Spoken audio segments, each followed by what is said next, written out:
Insurance isn't one size fits all. That's why customers have enjoyed Progressive's Name Your Price tool for years now.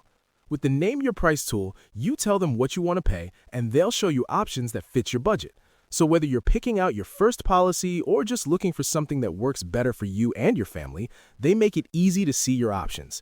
Visit Progressive.com. Find a rate that works for you with the Name Your Price tool.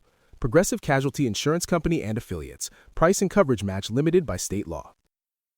All episodes of A Trial by Podcast are for informational and entertainment purposes only. Much to their parents' dismay, neither host is a lawyer, journalist, or investigator. Just two people with microphones and Wi-Fi. All actions discussed are alleged, and all parties are innocent until proven guilty in a court of law. For the full legal mumbo-jumbo, check the show notes. On the night of September 28, 2000, former Indiana State Police Trooper David Camm came home from a church basketball game to find his wife Kim and their two young children, Bradley and Jill, shot to death in the garage of their Georgetown, Indiana home.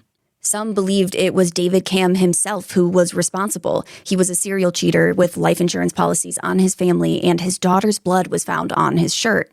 Others believed it was a convicted predator who had walked out of prison 3 months before the murders and whose MO seemed to fit the crime. Prosecutors would eventually argue that it was both men working together, despite there not being a single piece of evidence proving that they had ever even met. There would be 13 years of trials, convictions, appeals, reversals, alleged evidence suppression, and fabricated expert credentials. Blood spatter evidence that experts would eventually call guesswork used to convict a man twice. Jailhouse informants with violent criminal records of their own, a DNA database query that took 2 hours but wasn't run for 4 years, a prosecutor who allegedly lied to the defense, pressured analysts to change their testimony, and threatened a witness with obstruction charges when she refused to lie. Allegations of evidence tampering that reached into the police evidence room itself. This is the story of the Camm family murders.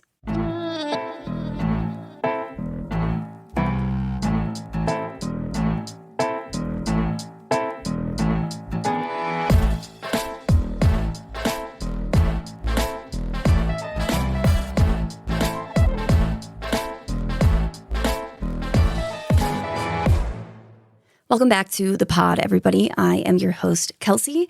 Thank you for being here. I have a wild story for you guys today. A horrific one, but a wild one. Lots of twists, lots of turns, and it is going to be a two-parter. So get ready for that. We are going to get through a lot today, but this was such a big case that I had to split it into two. Don't worry, it is one of the most interesting and fucked up cases I have ever heard. Now, with that being said, if you get through today's episode and you're like, oh, I need more, I need a new episode. If you subscribe to our Patreon, you can get a brand new episode. It's already available now about Afroman and the Afroman trials. It's more of like a lighthearted, funny one as opposed to what we normally talk about. But if you guys have been like seeing any of the news about Afroman or you know who Afroman is, you are going to enjoy it. I hope. I think it's funny. The story itself is definitely funny. I don't know how funny I am telling it, but I had a good time with it. So I hope you guys do too. But yeah, with that being said, I think we're going to dive right into the story today.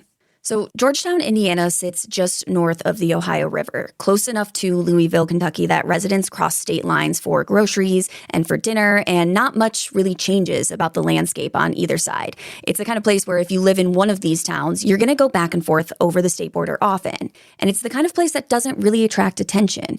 It's normal streets lined with modest houses and kids who know every shortcut through every backyard on the block. It is, in every visible way, the sort of suburban community where the worst things that happen in the world are not supposed to happen there. And we hear that all the time in these stories. Now, David Ray Camm had lived in this world his entire life. He was born in 1964 and he grew up in the area. And he eventually joined the Indiana State Police and spent roughly a decade in uniform. David was also active in his community outside of work as well. He coached youth basketball and he attended church where his uncle was a pastor. Then, in 1989, he married the love of his life, a woman named Kimberly Wren, and they had 2 children together. So first they had Bradley, who was born in 1993, and then 2 years later, they had Jill, born in 1995. The family lived in like a normal suburban community on Lockhart Road in Georgetown, and Lockhart Road was actually named after David's extended family, the Lockhart family, and so they were big pillars in the community. Now, by the time of our story in September of 2000, David had left the state police about 4 months earlier to work in his family's basement waterproofing business. I think it was kind of a more lucrative career and a little bit safer for someone who has children at home. But it was just kind of like the beginning of his transition to a quieter kind of life. Now, Kim Camm was 35 years old that fall of 2000, and she worked in human resources at a bank. She drove a Ford Bronco. And really, her life revolved around being a devoted mother and just like a steady, capable woman. Now, that fall, Bradley was just 7 years old. He was a bright and energetic kid. And Jill was only 5 years old, small enough to still need a booster seat in the backseat of her mother's car. Overall, from the outside, the Camms just seemed like an ordinary family in an ordinary neighborhood, living an ordinary life. And I say from the outside, but it's really true. They were just an ordinary family. Now, on the evening of September 28th, 2000, that ordinary life was shattered. David left the house around 7 o'clock to play basketball at his uncle's church, which was just a few minutes from the family's home. A group of men gathered there most weeks for pickup games. It wasn't anything organized or like a league. It was just neighbors and friends kind of burning off the week. And David was a regular there. This was something that he did very often. Now, according to David, he played that night for about 2 hours before he headed home. And it was about 9:20 p.m. when he arrived at the house. Now, based on the time, he expected to find the family inside, Kim winding down, and the kids tucked into bed already. However, when he opened his garage, he found his wife lying on the floor with blood everywhere. Her pants had been removed, she was nude from the waist down, and she was dead from a single gunshot wound to the head. Now, like I said, she's naked from the waist down, but what's interesting is that her shoes and socks were arranged neatly on the roof of her Ford Bronco. Now, David opened the passenger side door of the family's 2-door Bronco, and he found both of his children. 5-year-old Jill was in the passenger side back seat, and she was still tucked into her seatbelt in her car seat with her head slumped forward. Like Kim, she had been shot once in the head, and it was obvious that she could not have survived this shot.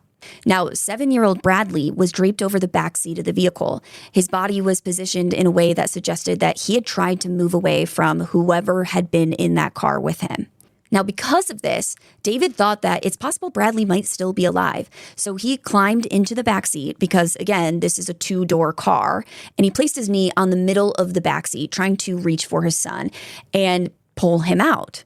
Now, when he did this, it caused Jill's body to move, and she made contact with his shirt.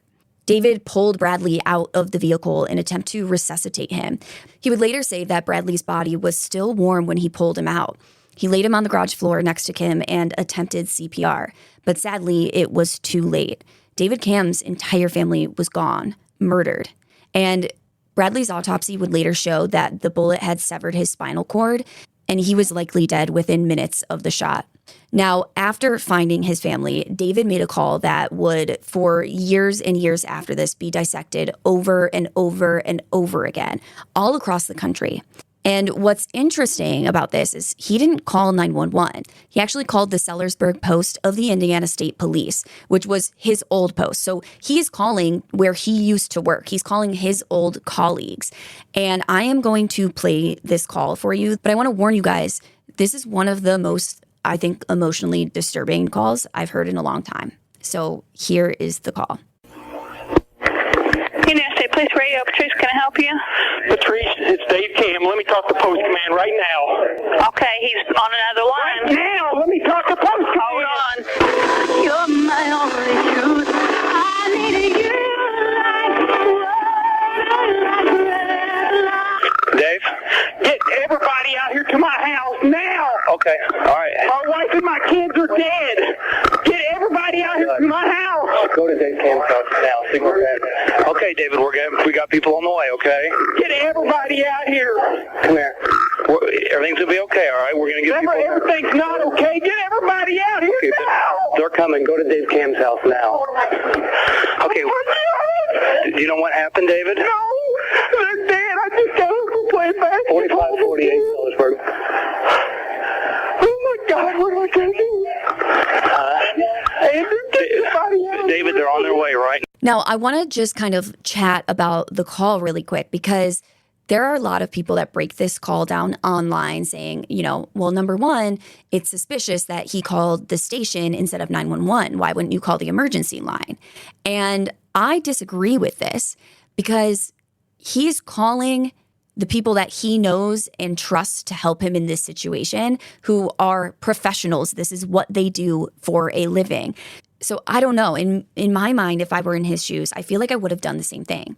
And the other thing that people point to as being suspicious is that, when, I don't know if it's a dispatcher or whoever answers the phone, he's like, immediately transfer me to whoever's in charge. And like, I've seen these online blogs breaking this down saying, oh, well, that's so suspicious. He's just like talking about me and he's trying to call on his authority. And I'm like, yeah, you're right. He is trying to call on his authority. Why wouldn't he be trying to call on his authority in this situation? Like, this seems like an appropriate time to call on your authority and say, hey, I know you guys, so I want fucking everybody at my house right now. My entire family has been killed. And I can't even imagine. My heart breaks hearing this call. Now, state troopers arrived at the Camm residence shortly after 9:30 p.m. that night. And what they found was a devastated garage, 3 victims, and a man with his own family's blood on his shirt. Crime scene technicians documented everything, including Kim's shoes, which, like I said, they stood out from the rest of this chaotic scene. Her shoes and socks had been carefully removed and very neatly placed on top of the car. Now, when asked later, David said that Kim never took her shoes off to drive. Apparently, that's a thing people do. I've never heard of that in my life. Like maybe high heels I've heard of, but like not just normal shoes. So he does not believe that Kim placed these shoes here herself. Now, they also photographed the blood pooled on the concrete floor around Kim's head. They lifted latent fingerprints and a palm print from the vehicle that didn't match any member of the Camm family. But perhaps the most important piece of evidence found at this scene was a gray prison-issued sweatshirt that was found on the garage floor underneath Bradley's body.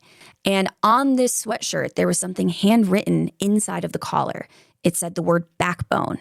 Now, this sweatshirt was not actually collected as evidence that night. It was found later inside the body bag with Bradley's body. Now, like I said, in time, this is going to become one of the most important pieces of physical evidence in the entire case. But that understanding of its importance was years away. In the immediate aftermath of the murders, investigators were looking at something else. They weren't looking at the sweatshirt. They were looking at David Camm's shirt. Because on the front lower left of the gray t-shirt that David had been wearing that evening, technicians found 8 tiny bloodstains. And this blood belonged to Jill. Each one was less than 1 millimeter in diameter. So when I say tiny, I mean tiny. And so it's just these 8 tiny dots clustered together.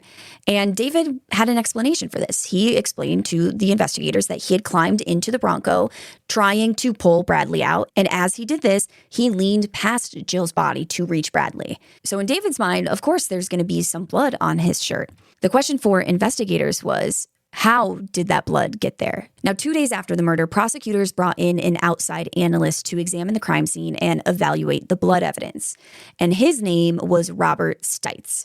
We're going to talk a lot about Stites, so remember this name. He was actually affiliated with the firm of an experienced bloodstain pattern analyst named Rod Englert. Rod with a D. There's a Rob in this story, so it's going to get confusing, but I'm trying to use the last names.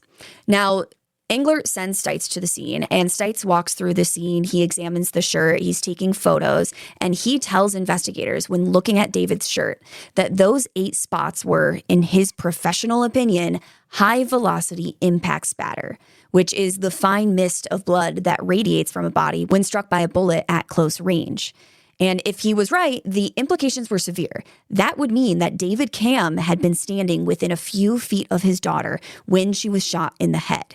He had to have been there. Now, Stites also looked at the long trail of blood on the garage floor and noticed that it appeared to fade from deep red to a very pale and very watery fringe at its edges. He said that this was evidence that someone had attempted to clean the scene, diluting the blood with water. This is what he tells the investigators.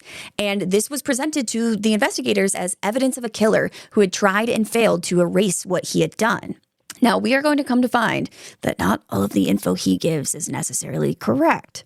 But the information he gives to investigators is very convincing to them. And on October 1st, 2000, just 3 days after Kim, Bradley, and Jill are murdered, David Camm is arrested and charged with 3 counts of murder, charged with annihilating his entire family. And the probable cause affidavit that justified his arrest rested on what Stites said about those 8 tiny spots of blood, about the blood trail on the concrete floor. And here's the thing about that blood trail is it turns out that wasn't really evidence of a cleanup. That pale, watery fringe was serum separation, a completely natural post-mortem process in which the cellular components of the blood settle and the serum separates out of it. So it wasn't water, it wasn't diluted, it was a natural process, basic biology, not criminology.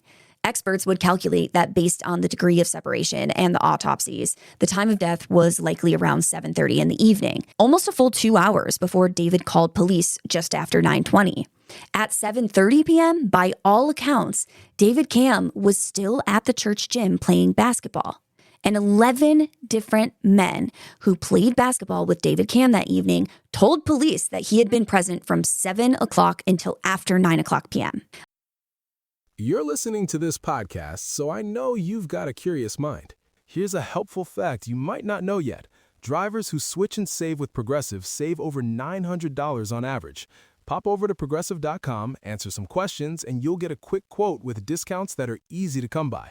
In fact, 99% of their auto customers earn at least one discount. Visit Progressive.com and see if you can enjoy a little cash back. Progressive Casualty Insurance Company and Affiliates. National average 12-month savings of $946 by new customers surveyed who saved with Progressive between June 2024 and May 2025. Potential savings will vary. 11 people all said the same thing. David Camm was there. We saw him. We did not see him leave. He was there for the evening. But investigators seemed pretty convinced that they had their guy anyway. And to get around this, they had to explain this away. So prosecutors later proposed that David had just slipped out of the game at some point during the evening, driven the few-minute drive home, committed the 3 murders, and returned to the gym without any of the 11 men noticing his absence or his return, or apparently the blood on his shirt. Now, there was one piece of circumstantial evidence that gave the prosecution some foothold when it comes to this whole theory. A single line on a Verizon billing statement showing a call had been made from the Camm residence at 7:19 p.m. on the night of the murders. Now, according to one of the neighbors, Kim had not gotten home with the children until after 7:30 p.m. that day because this neighbor saw them driving into the driveway. And we know that David had told police that he'd already left for basketball before this time because he was supposed to be playing basketball at 7 p.m. But this call, which was logged from his own house at 7:19, seemed to prove otherwise. It placed him at the scene soon before the time of the murders, which again was just after 7:30 p.m. And this was the kind of time-stamped evidence that police needed to poke a serious hole in David's alibi, because when he has 11 witnesses testifying that they saw him, that they were with him at the time of the murders, that seems really, really hard to fight. But it's this call that shows he couldn't have been there the whole time. He had to have made this call at 7:19 from the house. Of course, most importantly to their case, prosecutors felt that they needed to be able to explain to a jury why David Camm would want to murder his entire family. What was the motive behind this? And unfortunately, this seemed to have a pretty easy answer. So, because during the investigation, multiple women came forward to describe their relationships with David Camm during his marriage. It was a pattern of infidelity that painted a picture of a man living a double life, a man who had never been fully present in the marriage that he, showed to the world. And by the time the case went to trial, there were approximately 12 women prepared to testify to either relationships that they had with David Camm or David Camm hitting on them, like making passes at them. Now, there was also the matter of Jill, because the medical examiner had noted during her autopsy that there was possible blunt force trauma to the 5-year-old's genital area. Investigators began to consider whether she had been sexually abused and whether, if she had, the murders might have been an attempt to silence what was about to come to light. And it was a theory that was built on implications rather than evidence. Because just a week before the murders, Jill was taken to the pediatrician, and the doctor noted some inflammation in the genital area. Again, just a week before the murders. The doctor had attributed it to aggressive wiping or some sort of reaction to a bubble bath. And there was no report of abuse that had been filed. No alarm seemed to have been raised for the doctor. But of course, in the architecture of this case being built against David Camm, it was another stone in the wall. People said that Jill was not the kind of kid who would keep a secret like this if it was a stranger or someone outside of her family that had been abusing her.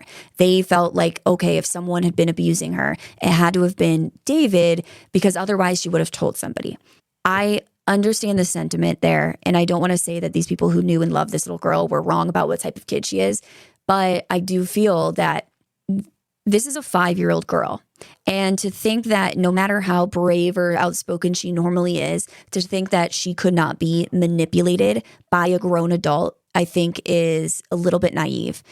Now, of course, we know child sexual abuse is usually perpetrated by someone who is at least close to the family, if not a relative. So I'm not saying it's a bad theory, but there is not definitive evidence proving that Jill was sexually assaulted.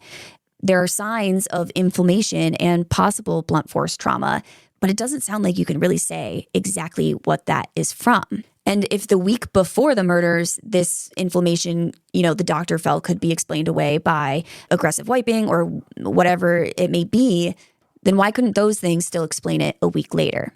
Now, by the time that David's trial began in January of 2002, the prosecution had constructed a portrait of David, a cheating husband with a secret life who had been sexually abusing his 5-year-old daughter. He was a man with something to hide and a family that stood in the way of hiding it. And they're basically offering two motives. They're saying, well, number one, he's having all of these affairs and he wants to get rid of his wife. And number two, he's sexually abusing his daughter and he doesn't want that to come out. Maybe something happened. Maybe Jill had told Kim what David was allegedly doing to her. Something like that. But what's so interesting about especially the second part of this motive theory is that David was charged with 3 counts of murder, but he was not charged with any sort of sexual crime against his daughter. No rape, no, sexual abuse, no child molestation, nothing in relation to this alleged sexual abuse of his daughter.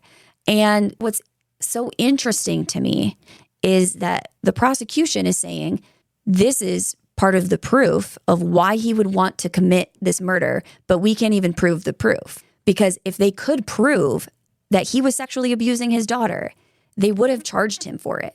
And they didn't even try. They didn't even try to bring charges and try and get a conviction. They knew that they did not have enough evidence to prove that David was sexually abusing his daughter.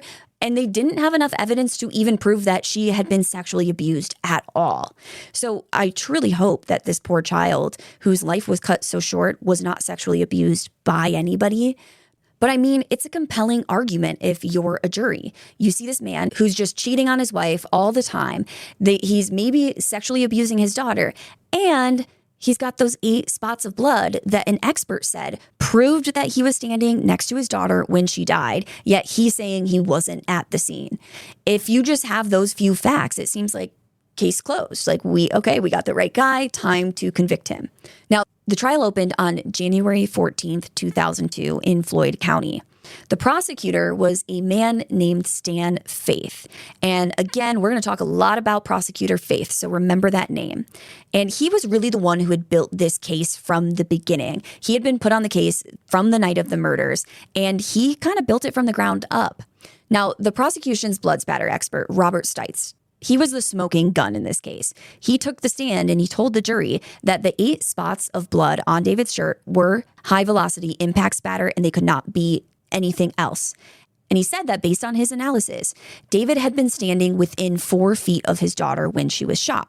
When asked to tell the courtroom about his expertise, why should the jury trust his opinion, Stites explained that he was a professor at Portland State University, that he was working towards a PhD, and that he had testified as a blood spatter analyst in tons of previous cases. Now, the defense did push back on Stites and on the blood evidence. They brought in multiple respected bloodstain pattern analysts, among them Bart Epstein, Terry Lauber, Stuart James, and Paul Kish, each with decades of experience in analyzing bloodstains. Each expert testified that the 8 spots were not high-velocity impact spatter. They all testified that they were transfer stains. Each explained to the court that they had never seen high-velocity impact spatter in such a small amount of only 8 dots. They said that usually when you see this, there's a lot more blood and many more of those tiny little spots. Seeing just 8 spots is almost unheard of. Insurance isn't one size fits all. That's why customers have enjoyed Progressive's Name Your Price tool for years now. With the Name Your Price tool, you tell them what you want to pay, and they'll show you options that fit your budget. So whether you're picking out your first policy or just looking for something that works better for you and your family, they make it easy to see your options. Visit Progressive.com. Find a rate that works for you with the Name Your Price tool. Progressive Casualty Insurance Company and Affiliates. Price and coverage match limited by state law. Now, according to the defense experts, they said that when David climbed into the Bronco, leaning past Jill's body to reach Bradley, his shirt had come into contact with Jill's blood-soaked hair, and that her hair had already started to dry a bit. So that contact limited the amount of blood that was transferred, but they said that this is what caused the tiny scattered staining that appeared on David's shirt. The pattern was linear, they explained to the jury, not conical. So a conical stain is going to be one that seems to spatter in different directions from a single starting point, making almost the shape of a cone. And they explain that this is what you would expect to see in high velocity blood spatter from a gunshot wound, because it's all coming from a central point, which is the gunshot wound. But the staining on David's shirt was a linear pattern, and they said that this was unusual, and it was more consistent with bloody hair dragging across fabric. Even further, they pointed out that there was no high-velocity impact spatter found on David's shorts. And remember, Jill's in the car, and if he's leaning over to shoot her through the car and it's getting on his shirt, how did it not get on his shorts? However, the prosecution argued that it wasn't just the blood evidence pointing to David being present when the murders occurred. It was also that phone call that was made from the house at 7:19 p.m. the night of the murders, which again, this is right before the estimated time of death after 7:30, and nearly 20 minutes after David claimed that he had arrived at the church for basketball. The prosecution argued that this was evidence that David had left the church, returned home, killed his family, and then gone back to basketball in order to create this alibi for himself. They argued that it could not have been Kim who made this call because she was out of the house with Jill. She had taken Jill to go pick Bradley up from his swim practice that evening. And according to a neighbor who testified, Kim did not get home until just after 7:30 p.m. that evening. And it's believed that it's when they arrive home and they pull into the garage that the murders occur. Now, this is kind of a side note in this story because it's not talked about very often and there's not a ton of information on it, but I found it interesting enough to include. I read in a couple sources that at 7:50 p.m., so about 15, 20 minutes after the murders would have occurred, there was a 13-second phone call that went out from Kim's own phone. Now, they don't specify that it's a cell phone, but because they specify it's Kim's, I believe it is a cell phone and not the home phone, not the same phone that the 7:19 p.m. call was made on. Now, this detail, like I said, it's rarely discussed, but I think it's a big question mark in this case. The reason I bring this up, even though we don't know too much about it, is because the idea is that David slipped out of basketball to go murder his family and then goes back.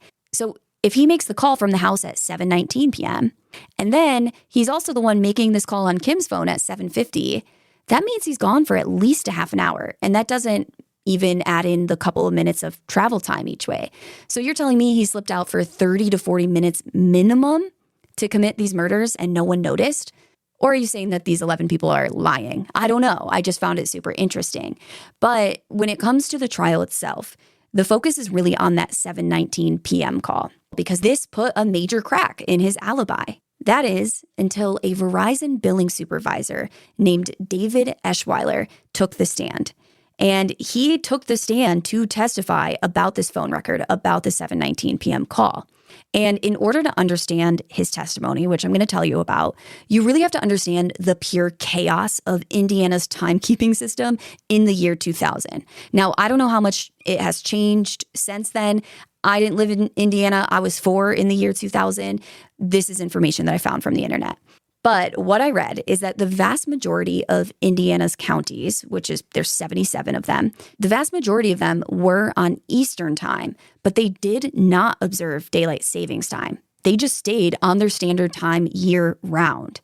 However, Floyd County, which is where Georgetown is, that's where the Camm family home was, this was one of only 5 counties in the Eastern time zone in Indiana that did observe daylight savings time. So at this time of year, the county that the Camms lived in were on a different time schedule than most of the counties in Indiana. And Eschweiler, the Verizon employee, testified that he had discovered a glitch in Verizon's software that was caused by the fact that the Verizon billing facility that was processing the Camm family calls, that facility and where it was located, they were operating on standard time. But the calls from the Camm home were being made in Eastern Daylight Time. And the Verizon facility, the software, was not accounting for the fact that Floyd County had already sprung forward into Eastern Daylight Time. So what Eschweiler is saying is that the software simply failed to apply that 1 hour daylight savings time offset for that county. And therefore, it logged the call 1 hour later than it actually occurred. So the call from the Camm residence was not made at 7:19 p.m. It was made at 6:19 p.m., before Kim and the children had arrived home from swim practice, and exactly when David said he was still at the house getting ready to leave for basketball later that evening. So it was David who made this call. However, it didn't poke a hole in his alibi. It did not show that he was at the home at the time of the murders. And when the prosecutor asked the Verizon employee, Eschweiler, why this error hadn't come to light during the 15-month investigation, his answer was stunning. He said that Verizon had only discovered the mistake 2 or 3 days ago. So he's been working with police in this murder investigation, trying to help them understand these call logs and the timing and what this means. He's finally called to the stand, and just a few days before, he realizes everything he's told them is wrong. The call wasn't made at 7:19, it was made at 6:19. Now, of course, this was a surprise to all involved in the trial, and it was a win for the defense. But despite this, the prosecution still stuck to their theory that David had snuck out of basketball and returned home to commit the murders, relying on the expert testimony about the high-velocity impact spatter found on his shirt to prove it. So they're sticking with the same theory, but they've lost like half of their argument trying to prove it. But they didn't just want to prove that he could have been at the scene. They wanted to prove that he had motive to kill his family. And we've already talked about this. Motive is 2 parts. First, that David had been sexually abusing Jill. And while the defense argued what I've already told you, which is that the blunt force trauma to her genitals were noted the week before by the pediatrician who thought that they could have been from something innocuous, the prosecution brought forth an expert who testified that in her personal opinion, Jill had definitely been sexually abused. But in her professional opinion, something else could have caused those injuries, but she just didn't know what that could be. She just didn't have like a theory or an idea of what could have caused that. So again, it's to each their own. This is becoming very subjective, even though we're having expert testimony. She's saying, this is my professional opinion, which is I don't know, and my personal opinion is I'm very sure it's this.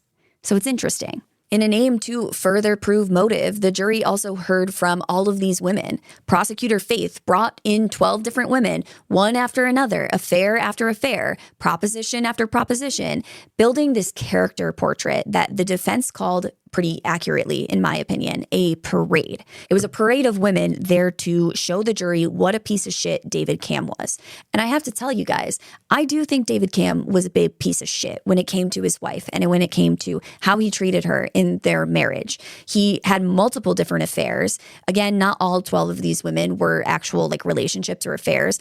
There were 3 with whom David had prolonged sexual relationships with during his marriage. So only 3 confirmed affairs. The others included coworkers that he had hit on, women he had propositioned, Prosecutor Faith set the tone in his opening statement, telling the jury that David was a predator, that his marriage had been plagued by affairs that were not based on admiration or love, but were instead disrespectful and humiliating for these women.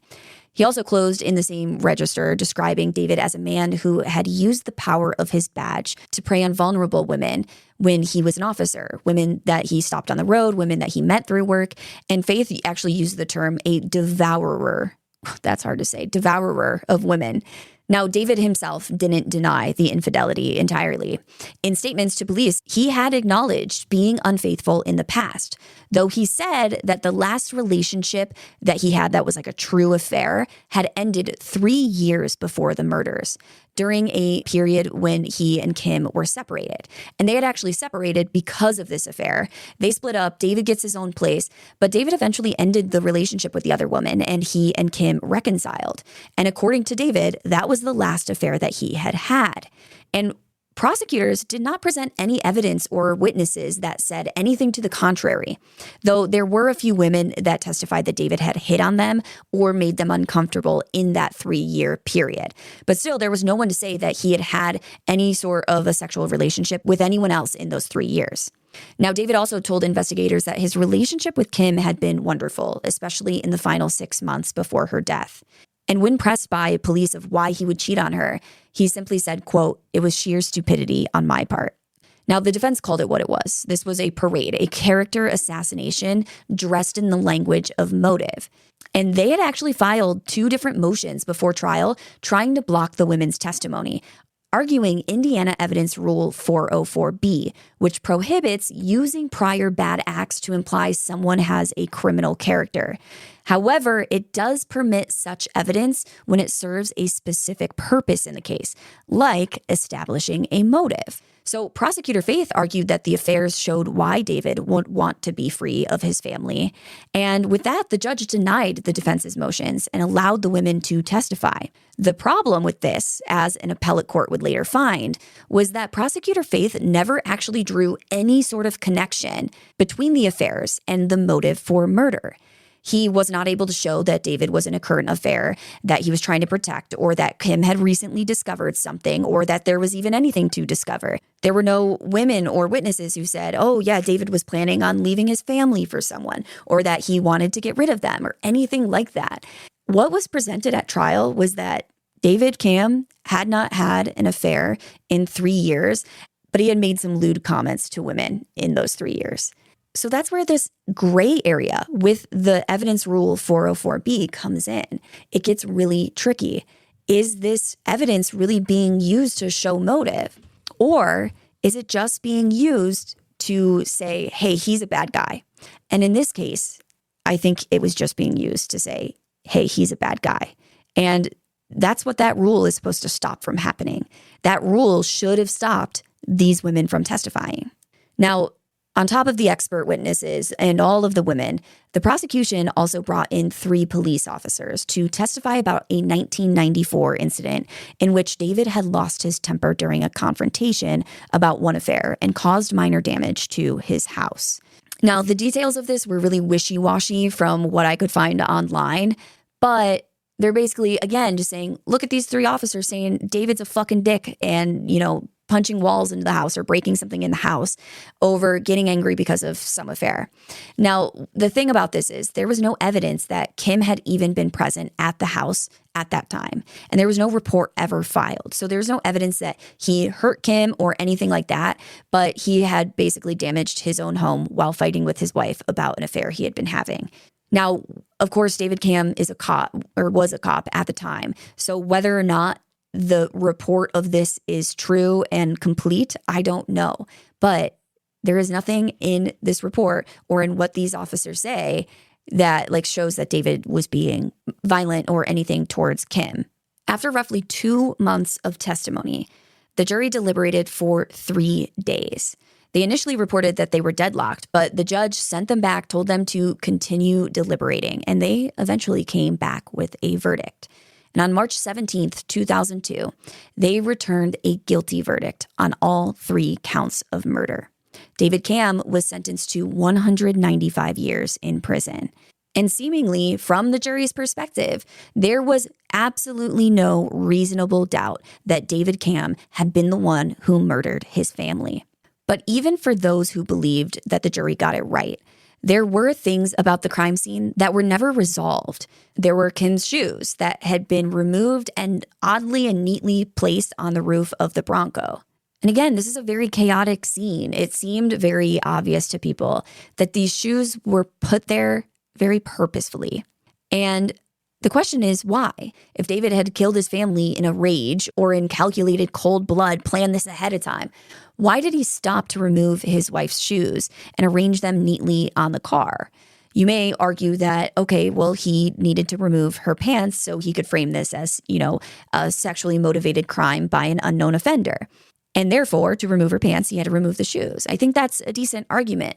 But again, why are the pants just tossed on the floor, but the shoes are neatly placed on the roof of the vehicle?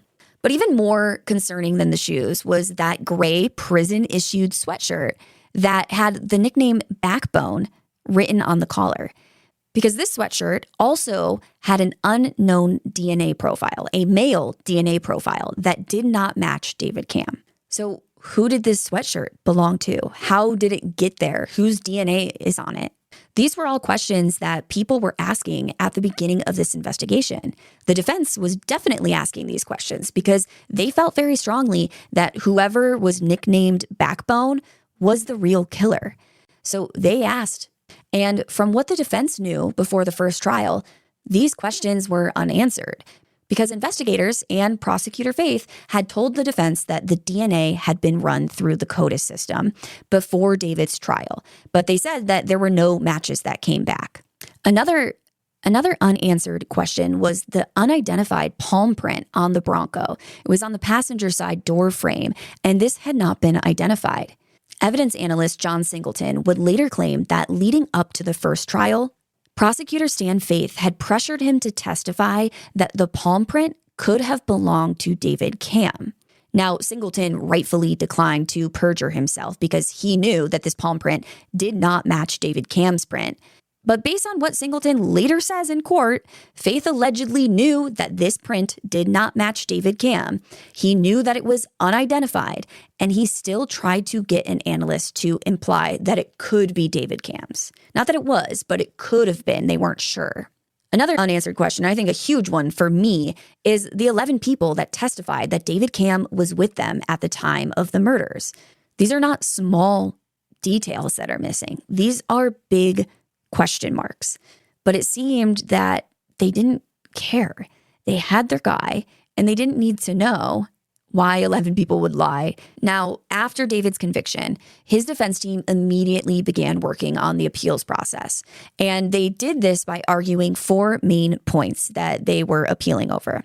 The first point was the trial judge's decision to block a key autopsy photograph of Jill that the defense felt they needed in order to demonstrate their blood transfer theory. The judge said no, saying it was unnecessary, but they said that this impeded David's right to defend himself. The second point they claimed was that the prosecution had committed discovery violations by surprising the defense with expert testimony that they had not been able to properly prepare for.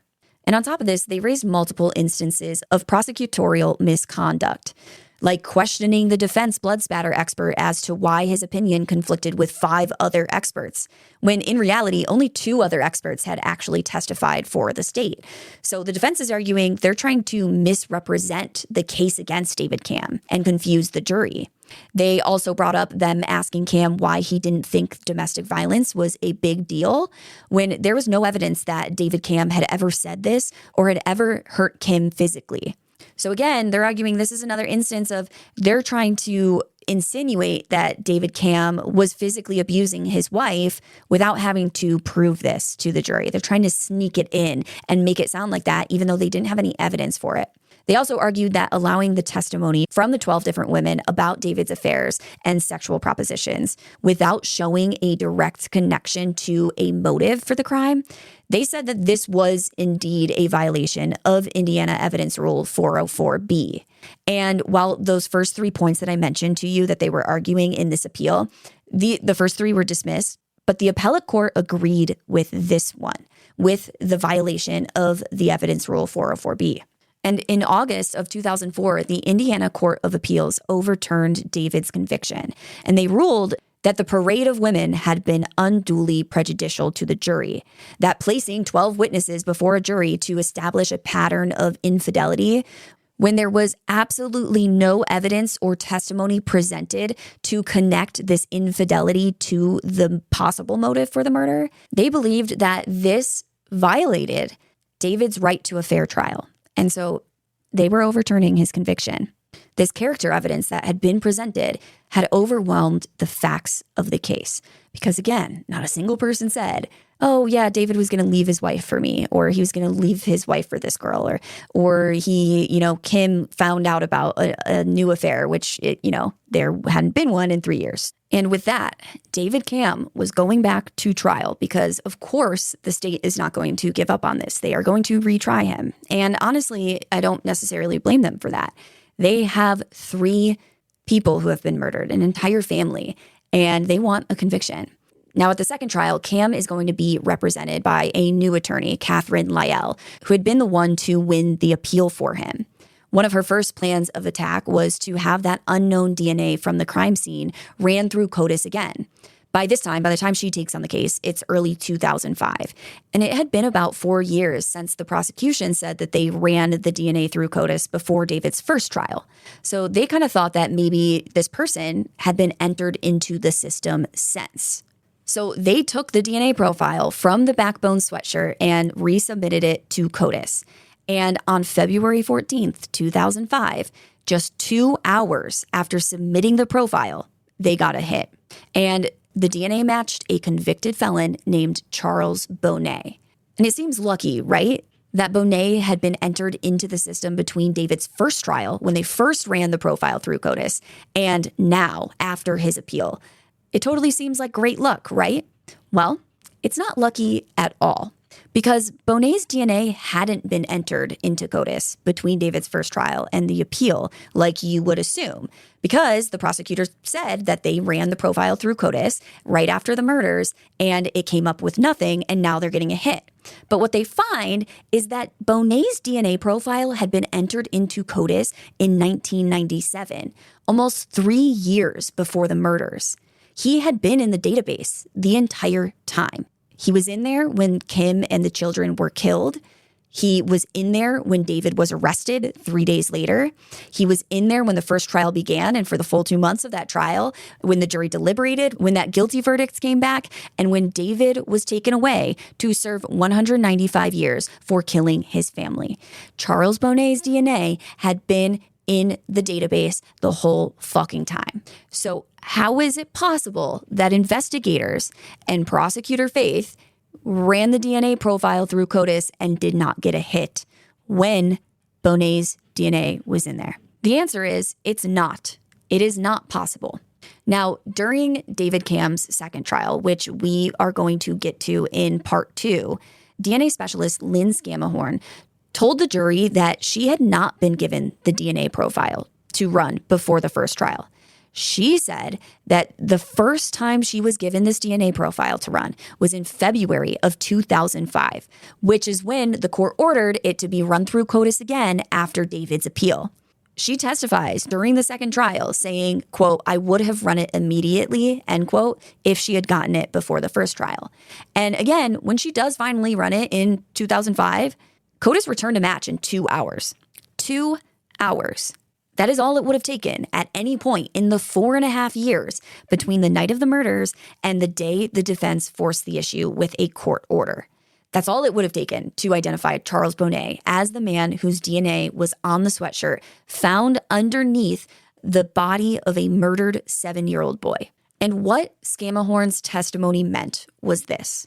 Before the first trial, when David's original defense attorney, Mike McDaniel, had specifically asked prosecutor Stan Faith whether the DNA had been run through CODIS, Faith told him that it had been submitted and returned no match. Yet in reality, it was never run at all. Prosecutor Faith allegedly lied directly to the defense attorney. And because defense attorneys cannot access CODIS and access the DNA profiles themselves, only law enforcement can, McDaniel had no way to verify what he was being told. He just had to take Prosecutor Faith's word for it. And allegedly, Prosecutor Faith was fucking lying. But this was a direct violation of David Camm's right to a fair trial, obviously. And it was only discovered because of the completely unrelated argument about the women that had won David's appeal. If it weren't for the women testifying at the trial that let him get this appeal, this never would have been discovered. Because that DNA, without David's appeal and without the defense forcing it, that DNA never would have been run through CODIS. So with all that being said, who the fuck is Charles Bonet? Who is this man and why is his DNA at the scene of this crime? So at the time of the murders in September of 2000, Charles Bonet was 33 years old and he lived in New Albany, Indiana, which is just a few miles from Georgetown. And he was not a man without a history. He had a string of convictions that dated back to the late 80s. But really, it wasn't the volume of his record that made investigators go still when they pulled his file. It was the pattern behind it. Because between 1988 and 1989, Bonet had attacked at least 5 Indiana University co-eds, all strangers. He would, quote unquote, creep around stalking the women before attacking them under the cover of night, wearing a sweatshirt and sometimes a mask or face makeup to disguise himself. He would sneak up behind these women, tackle them to the ground, and steal their shoes. Now, if you remember, Kim Camm's shoes were found placed very neatly on top of the car despite this chaotic scene. Now, so you have the DNA of this man, this convicted predator, who, by the way, was literally nicknamed the Shoe Bandit because of these earlier crimes before, once he was caught and arrested. But you have the literal fucking Shoe Bandit's DNA on a prison-issued sweatshirt found beneath the body of a 7-year-old boy who's been murdered, right in the same garage as his mother, who's also been murdered, with her shoes placed neatly on the roof of the car while her pants had been removed and her, she's nude from the waist down. And you're telling me that it was the husband who has 11 witnesses saying that he was with them at the time of the crime? That is, you're not even going to just pull a muscle with that fucking stretch. You are going to tear a muscle in half. You're going to have surgery to repair this muscle that it takes to stretch that fucking far. But yeah, let's talk about the Shoe Bandit. So he's nicknamed that by the press, and a lot of his victims suffered bruising to their elbows, knees, and other parts of their bodies because Bonet would literally tackle them to the fucking ground, like to a hard surface like the street or a parking lot. And again, he would attack them, he would assault them, and he would steal their shoes. When he was caught, he initially claimed that it was just a fraternity prank. It was nothing serious, but it didn't really make sense because he wasn't in a fraternity. Now, during his post-arrest interview for these crimes, he did admit to the police, quote, "This may seem a little strange, but I have a thing for ladies' legs and feet," end quote. Again, I know you're going to get sick of me saying this, but Kim Camm is found completely nude from the waist down. Her pants are removed, revealing her legs, and her socks and shoes are removed, revealing her feet. Again, he's called the Shoe Bandit because in his other crimes, he would literally take a shoe, or if not both shoes, with him after doing this. So that's between 1988 and 1989. In those 2 years, he attacks 5 university students. Then in 1989, he's convicted of 3 counts of robbery and 1 count of attempted robbery. And he's sentenced to 5 years in prison, but served only 6 months. And I should clear up, he did not, from what I read, he did not rape these women. Like, he's basically tackling them to the ground and like stealing their shoes. That's why these are robbery counts. They're not like sexual assault charges or anything like that. So he's sentenced to 5 years. He only serves 6 months and then he's let out. And of course, he just pretty much like immediately starts committing more crimes. Within the 5 weeks after his release, he had committed a handful of different violent crimes. And all of them involved the use of a loaded handgun and the commandeered use of a vehicle. And all occurred in or adjacent to vehicles or parking lots. So I'm going to go over these few crimes that he committed in the 5 weeks that he was released for. But I want you to pay attention to how does this relate to what happened to the Camm family. So the first crime that he committed was the armed robbery of 2 employees at an apartment complex. This was the first time in any of his crimes that he had at least been caught for.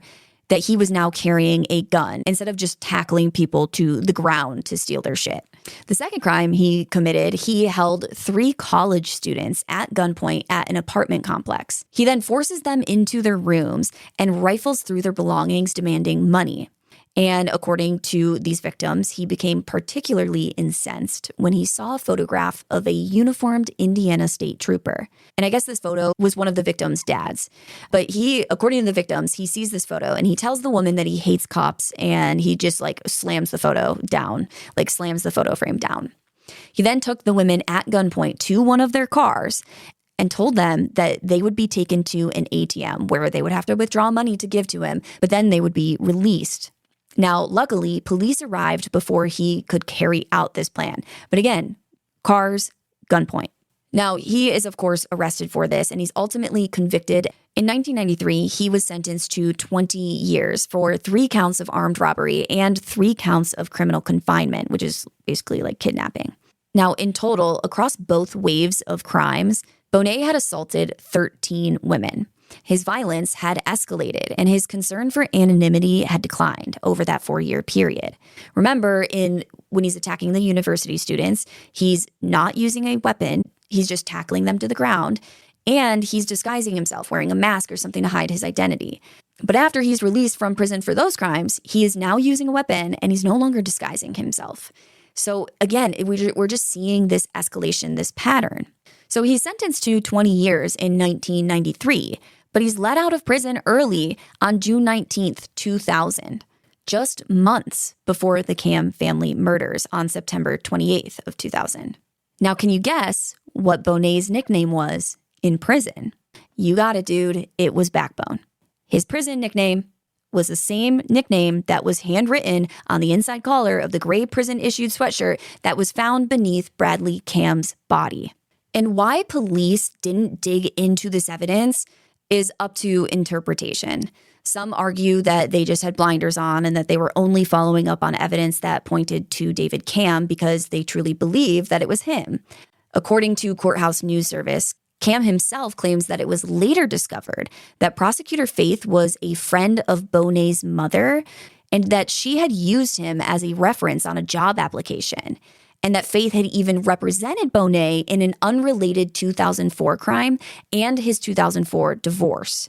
Now, I want to be clear that these are claims that are made by David Camm in his legal complaint against Prosecutor Faith later on, so I cannot confirm the veracity of them. I did try to look into them, but I wasn't able to confirm whether or not these things were true, and I don't know that they were ever proven in a court of law. So that is all allegedly. But if that is true, what in the actual fuck is happening here? Now, when investigators finally confronted Charles Bonet with the DNA match, his story just changed over and over and over and over again. Across more than 20 hours of interrogation, spread across multiple sessions, he told 5 different versions of what happened the night of September 28th, 2000. When he was first confronted about his DNA being on the sweatshirt, he said that he had donated that sweatshirt to the Salvation Army and that he didn't know the Camm family, he had never been to their home, he didn't even know who they were. And he claimed that whoever the killer was must have bought his sweatshirt from the Salvation Army and taken it with him to the murders.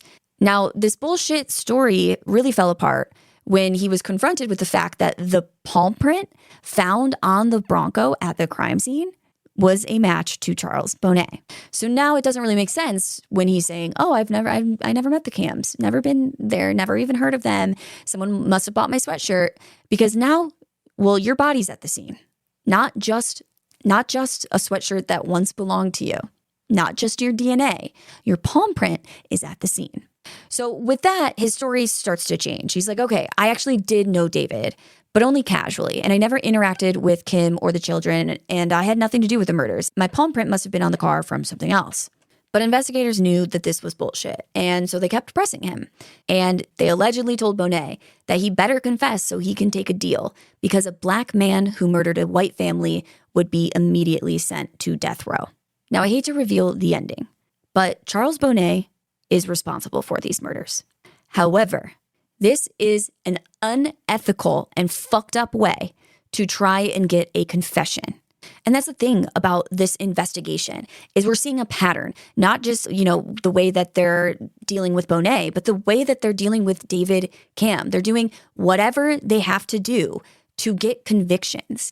And it seems like they don't really give a fuck about what the truth is. They want a conviction. So they're going to threaten this guy and say, hey, because you're black and the victims are white, you're definitely going to go to death row unless you admit what you've done and you take a plea deal. Why would they offer him a deal? They have his DNA at the scene. They have his palm print at the scene. They have years of his history showing that this is just the type of crime he committed. Approaching a woman he didn't know unexpectedly in like a parking structure and, attacking her, showing interest in the shoes, using a gun. So why would they offer this man a deal? Well, it's because they needed him to explain how David Camm was involved. Because based on the first story at the first trial that they told about David Camm murdering his family, it doesn't really make any sense for Bonet to be involved. So they need Bonet to explain this to them. And if you are screaming right now or white knuckling it as you're driving, like what the fuck is happening here, you're not alone. Because no, investigators didn't see all of this evidence against Bonet as evidence that proved that Bonet was the killer instead of David Camm. They saw it as evidence that proved Bonet had assisted David Camm in the murders of his family. And so they allegedly used the race card to threaten him because they're obviously fucking shit at their jobs. And again, that's all alleged because we don't have a transcript or a recording. But whatever they did say to Bonet, it must have gotten through to him because he did begin to change his story again. He was now claiming that David had asked him if he could procure an untraceable gun for him. And he agreed to do it. He then delivered the gun to David at the house, wrapped up in the prison-issued sweatshirt. But as he was leaving the house, he heard shots ring out. So he entered the garage, where he tripped over Kim's shoes and then bent down and placed them neatly on the car before fleeing. So I want to back this up here because I feel like I wrote that in kind of a confusing way. What he's saying is that David Camm asked him to get an untraceable gun for him. So he wraps the gun up in his prison sweatshirt, he goes to David Camm's house to drop it off for him. And as he's still there and he's walking away, he hears shots in the garage. And so he goes back into the garage where David had apparently just murdered his family with the gun that Bonet had given him. And as he's going into the garage, he trips over Kim's shoes because apparently David had removed the shoes and pants. And since he tripped over the shoes, he then picked them up and neatly placed them on the top of the Bronco before running away. I have so much to say about it. It makes absolutely zero fucking sense. Now, in 2018, he actually did an interview with some TV reporter who went to the prison to interview him. And when asked if he felt responsible for what happened to Kim and the children, he said, quote, "I'm not the one who pulled the trigger, so I don't feel responsible for anyone's deaths," end quote. In that same interview, he did admit that he had told multiple different stories, but he claimed that he had only done so in an effort to, quote, "stay out of the mix," end quote, because he was innocent. That's why his story kept changing, is because he was innocent. He wasn't the one who had pulled the trigger. Now, Bonet was arrested and officially charged in 2005, just 2 weeks after that DNA match had come back. And he was tried in his own trial in early 2006. He was convicted at this trial and sentenced to 225 years in prison, which was 65 years for each of the 3 counts of murder. And the third count was enhanced by 30 years, given his status as a habitual offender. And huzzah to that sentence. That's a good sentence. I like a sentence that has the word 100 in it when it comes to murder. Now, what prosecutors did next is the part of this story that defies comprehension. Rather than closing the case against David Camm, rather than concluding that Bonet's DNA, palm print, sweatshirt, admitted presence, and behavioral profile past history of crimes, rather than admitting that this told a different story, a coherent story on its own that did not require or even hint at David's involvement, they still charged both men with the murders. And what's even more interesting about this new, teaming up story is that there was no evidence that David Camm and Charles Bonet had ever even met. There were no phone records of calls between them. There was not a single witness who had ever seen them together or said they met or said that one knew of the other. There were no financial transactions between the two, no emails. There was nothing. And Bonet himself admitted that he could not produce a single person who could confirm seeing him with David Camm anywhere. And his whole story was that he had met David Camm at a basketball game, at one of those pickup games. But none of those guys ever saw Charles Bonet. They didn't know who he was, and they didn't recognize him. So I think it's safe to say there are massive fucking holes in this story. But despite all of this, the theory that the prosecution landed on was that David had hired Bonet to bring him an untraceable gun for him to use to kill his family because he didn't want to use his own weapon for this. And so the whole story was that David was the planner. He was the brains behind the operation. And that Bonet was just like, this guy selling a gun, not that big of a deal. And he's just, wrong place, wrong time type of scenario. They are sticking to the theory that it was David Camm who actually fired the weapon. And with that, David Camm is going to be tried 2 more times for the murders of his family. And we are going to start off part 2 next week with the second trial. Fucking crazy, right, guys? This case is insane. We have so much to go over next week, so I hope you're looking forward to it. Again, a reminder, if you ever want to listen ad-free, you can subscribe to Patreon to the lowest tier, which is the judges. And the judges get all of our normal episodes ad-free, but they don't get any of the bonus content. Then the next tier up is the jury. And if you subscribe to the jury, you will get 2 bonus episodes per month. They are shorter, so 30 to 35 minutes long. And this week's episode, which is available to listen right now if you are part of the jury tier or above, is the Afroman trials. And yeah, if you guys want to talk about some homemade lemon pound cake, go over to Patreon. But with that being said, thank you guys for listening, and we'll see you next week to conclude this insane story.